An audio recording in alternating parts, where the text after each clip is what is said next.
तुमच्यावर आरोप लावतात की तुम्ही मुंबई लुटणार. एक मी तुम्हाला बाईट दाखवतो. उद्धव ठाकरेंचा बाईट आहे आणि विशेष करून तो लुटण्यावर आहे की तुम्ही मुंबई कशी लुटतात असं त्यांचं म्हणणं आहे. सुरत स्वराज्यासाठी लुटली होती. त्या इंग्रजांना मदत करणाऱ्यांच्या व्यापाऱ्यांच्या त्या हे होत्या आणि स्वराज्यासाठी लुटली होती. हे मुंबई लुटतायत. इंग्रजांपेक्षा जास्त भयानक पद्धतीने मुंबई लुटतायत आणि मुंबईच्या सगळ्या गोष्टी मुंबई बाहेर नेऊन मुंबईला भिकारी करतायत. पहिली गोष्ट तर माझा या गोष्टीला आक्षेप आहे की शिवरायांनी सुरत लुटली. शिवरायांनी कधीच सुरत लुटली नाही. शिवराय लुटारू नव्हते. सुरतवर त्यांनी स्वारी केली. स्वराज्याचा जो खजिना त्या ठिकाणी औरंगजेबाच्या लोकांनी किंवा मुलांनी लुटून नेला होता. पत्र लिहून त्यांनी सांगितलं आमचा खजिना आहे आणि तो वापस आणलेला आहे.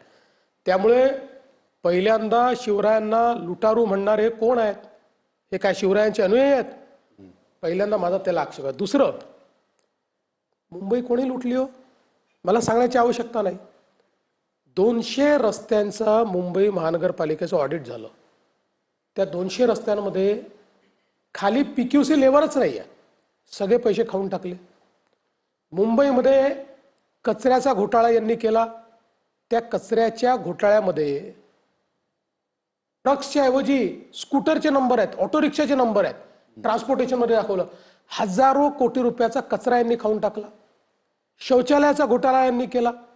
मिठी नदीमध्ये आपल्या मित्रांना कामं देऊन देऊन ते मिठी नदीचे सगळे गाळ सगळा खाऊन टाकला. गाळ न काढता सगळे पैसे तिथेही पुन्हा जे काही ट्रान्सपोर्टेशन करता गोष्टी दाखवल्या त्या स्कूटर आणि मोटरसायकल आहे. आणि एवढंच नाही, यांनी ज्यावेळी कोविड चालू होता त्यावेळी कोविड केअर सेंटरचा घोटाळा केला. आणि आपल्याला माहिती आहे कोविड केअर सेंटरचा घोटाळा याकरता गंभीर आहे की डॉक्टर्सही नाही, नर्सेसही नाहीत. कुठले तरी फिक्टिशियस दाखवले आणि त्याच्या नावाने पैसे घेतले आणि त्या कोविड केअर सेंटरमध्ये कित्येक लोक मेले आहेत. यांनी केवळ ठेकेदाराला पोचलं आणि कोण यांचे नातेवाईक आहेत, यांच्या नेत्यांचे नातेवाईक आहेत त्या कोविड केअर.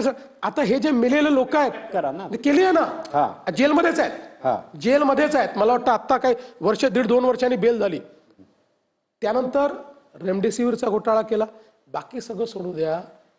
कफनचा घोटाळा केला. बॉडी बॅगचा घोटाळा. आणि बॉडी बॅगच्या घोटाळ्याचा आरोप असलेल्या यांच्या माजी महापौराने आत्ता ॲफिडेव्हिट दाखल केलं. त्यात ती केस देखील लपवली. हा एक नवीन घोटाळा आहे. त्यामुळे मुंबई कोणी लुटली आणि मी म्हणत नाही.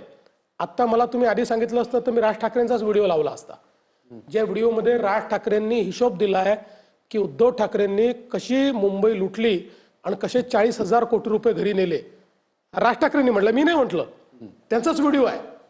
त्यामुळे खरे मुंबईचे लुटारू कोण हे मुंबईकरांना माहिती आहे आणि म्हणून त्याचा जबाब मुंबईकर या ठिकाणी मागणार आहे. ठीक आहे, तुम्ही एवढं बोलता की हे त्याच्या मागे आहेत, पण कोणी तर मोठा नेता तर कधी आम्हाला दिसला नाही ज्याला अटक झाली. होईल कदाचित. आज मी सांगू शकत नाही कारण हे आमच्या हाती नसतं, हे इन्व्हेस्टिगेशनच्या हाती असतं. आता हे आरोपासाठी हे आरोपासाठी याकरता आरोप नाही. या प्रत्येक घोटाळ्यात घोटाळा सिद्ध झाला. घोटाळे करणारे जेलमध्ये गेले. आता त्यांच्या आकांपर्यंत पोहोचण्याचे पुरावे जर पोलिसांकडे असतील तर पोलीस करतील. ठीक आहे.